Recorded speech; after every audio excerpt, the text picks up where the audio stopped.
Dear the light, dear the fine, was it a So after applying your contacts and prepping your skin for makeup, you're good to go. I personally use a cleanser, toner, moisturizer, sunscreen, and a face primer.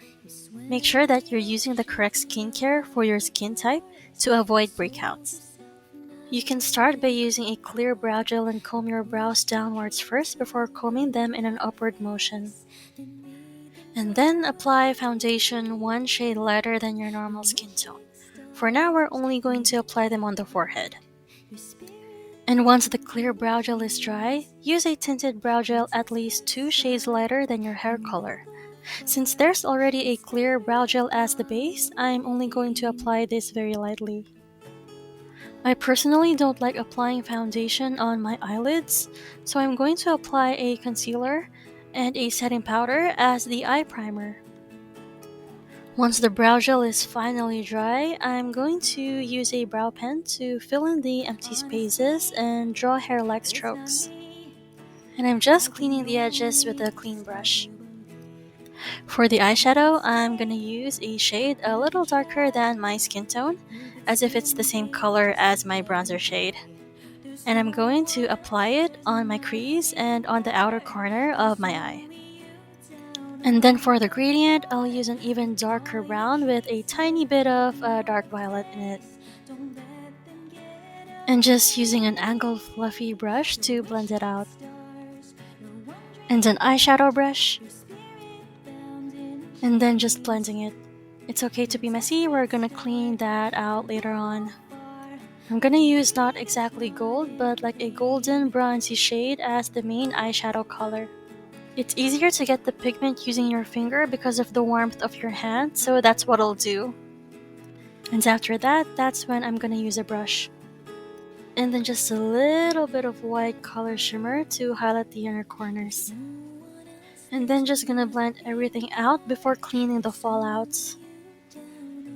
Only do this step if you have uneven skin tone like me. I'm gonna use a green color corrector for my naturally rosy red cheeks.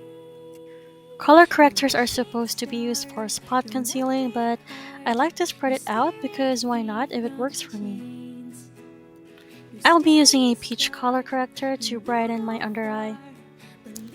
And then use a concealer the same color as your foundation on top of the color correctors that you applied.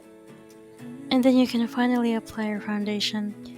And then I'm just using a foundation brush to blend that out on a dabbing motion.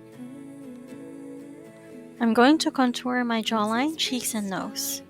You will go far, it's never all in vain.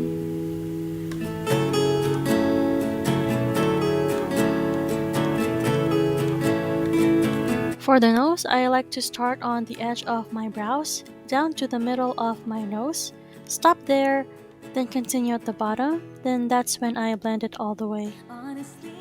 The vampires in Twilight don't have blood, so you shouldn't be seeing a trace of blood on their skin. But I would like to apply a blush that's very light, as if you're applying blush on men. Apply it so lightly that it's just like a sun-kissed blush. Going back to the eyes, I'm gonna define it by using a brown pencil eyeliner. And I choose not to draw a wing to define the natural shape of my eyes. For the lashes, don't curl them so you won't have a hard time applying false eyelashes. Start by applying a small amount of mascara on top, then false eyelashes and curl them. I forgot to apply mascara on the bottom lashes. For the lips, I'll be choosing a vintage style brownish reddish shade like this. I'll start by lining the lip with a lip brush, and then use your favorite setting spray before applying any powders. Then use a white translucent setting powder all over. I'm just gonna use a brown liquid eyeliner to hide the glue on my false lashes. And then another layer of setting spray. I noticed that the hair of the vampires in Twilight turns a little lighter in color, and you have the choice to curl it or not, but I choose to keep it straight. So this is the final look.